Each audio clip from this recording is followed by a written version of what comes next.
Dunia menyaksikan dengan napas tertahan ketika aliansi militer Indonesia dan Rusia melancarkan operasi militer gabungan paling masif dalam sejarah modern terhadap Israel. Dalam waktu kurang dari 48 jam, sejumlah kota besar Israel luluh lantak dan markas utama pasukan pertahanan Israel, IDF, di Tel Aviv rata dengan tanah. Operasi ini, yang disebut sebagai Operasi Garuda Tsar, menjadi pukulan telak yang belum pernah terjadi sebelumnya terhadap kekuatan militer Israel. Ketegangan memuncak setelah insiden pengeboman konvoi TNI di Gaza oleh drone tak berawak yang diduga dikendalikan dari Tel Aviv. Serangan tersebut menewaskan 17 prajurit TNI, termasuk beberapa anggota Kopassus yang tengah menjalankan misi perdamaian atas mandat negara-negara non-blok. Presiden Indonesia Jenderal Purn Agus Mahendra menyatakan dalam pidato darurat nasional, "Kedaulatan tentara kami telah diinjak-injak, kita tidak akan diam. Ini bukan hanya tentang Indonesia, ini tentang melawan kesewenang-wenangan militerisme yang melampaui batas." Tak lama setelah itu, Presiden Rusia, Alexei Barinov, mengumumkan bahwa Rusia akan sepenuhnya mendukung Indonesia dalam menjaga integritas tentaranya dan memulihkan stabilitas global. Tanggal 1 Juni 2027, pukul 03.45 waktu setempat, ribuan rudal jelajah kaliber M dan Yakhon diluncurkan dari kapal-kapal perang Rusia di Laut Mediterania. Sementara skuadron Sukhoi Su-57 Indonesia dan Rusia menyerbu dari arah barat daya. Dalam waktu 20 menit, sistem pertahanan udara Israel, Iron Dome, lumpuh oleh serangan siber gabungan dari unit elit Spetsnaz dan Sandi TNI AD. Ledakan pertama mengguncang kota Ashdod, pelabuhan penting di selatan. Dalam tempo 2 jam, Haifa, Beersheva, dan sebagian Tel Aviv terbakar dengan asap membumbung tinggi hingga terlihat dari Siprus. Jet tempur F-35 Israel yang mencoba melawan ditumbangkan satu demi satu oleh formasi udara Rusia-Indonesia yang dilengkapi teknologi jamer terbaru. Operator pertahanan Israel dibuat tak berdaya ketika sistem radar mereka hanya menunjukkan layar kosong.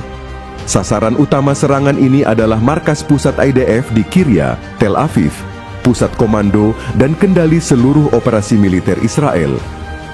Pada pukul 6 pagi, pasukan khusus gabungan TNI dan Spetsnaz yang sebelumnya telah menyusup dari jalur bawah tanah Palestina, melancarkan serbuan darat cepat dengan taktik silent strike. Menggunakan sistem detonasi elektromagnetik, mereka mematikan seluruh jaringan listrik dan komunikasi di radius 3 km. Dalam waktu 12 menit, seluruh markas IDF lumpuh. Dokumentasi drone memperlihatkan bangunan itu roboh oleh ledakan berlapis yang dirancang khusus untuk menembus struktur beton anti serangan nuklir. Mayor Jenderal Yossi Regev, kepala operasi militer Israel, dinyatakan hilang. Puluhan jenderal lainnya tewas atau ditangkap hidup-hidup dan diterbangkan ke pangkalan rahasia di Suriah yang dikuasai Rusia. Kementerian Dalam Negeri Israel mengonfirmasi sedikitnya 15.000 warga sipil tewas, sementara lebih dari 200.000 lainnya mengungsi ke arah timur.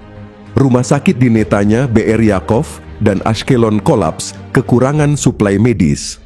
PBB menyatakan ini sebagai bencana kemanusiaan terburuk di Timur Tengah sejak Perang Teluk.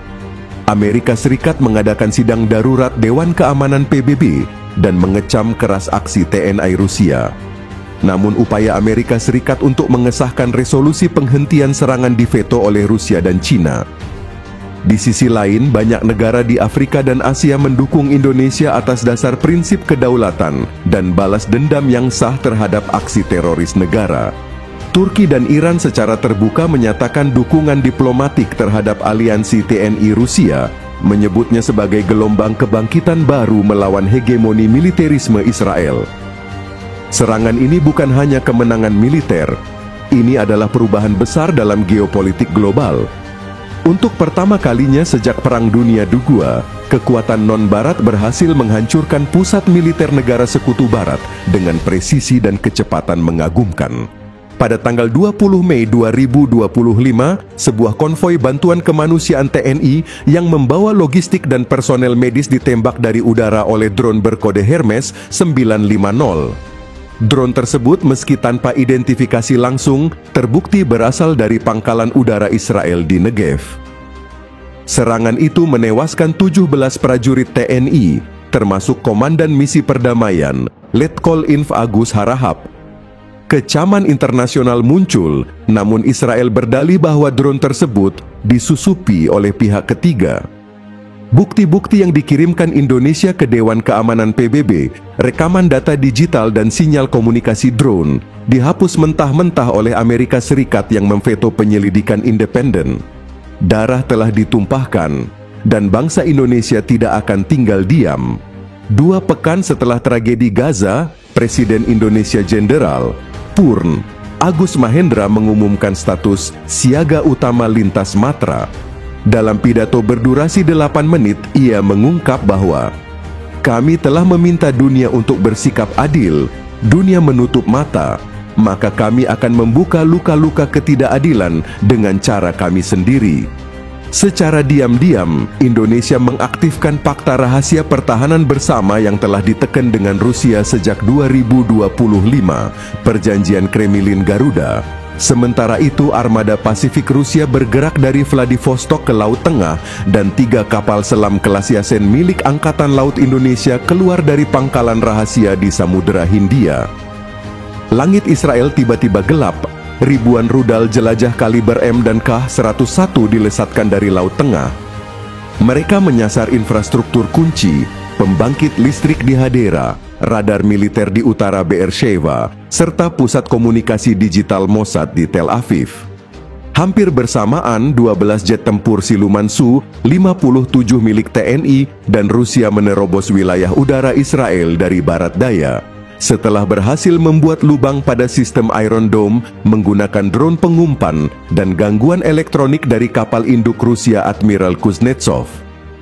Asdod terbakar, Haifa tenggelam dalam kepanikan, Beersheva menjadi lautan api. Di Netanya apartemen mewah runtuh akibat rudal presisi tinggi. Korban sipil mencapai angka ribuan, namun pusat perhatian justru tertuju pada Tel Aviv. Target utama operasi, markas besar IDF, The Kiryat. Beberapa bulan sebelumnya, tanpa diketahui dunia, unit elit Kopassus Grup 5 anti-teror telah menyusup ke Gaza dalam misi diam.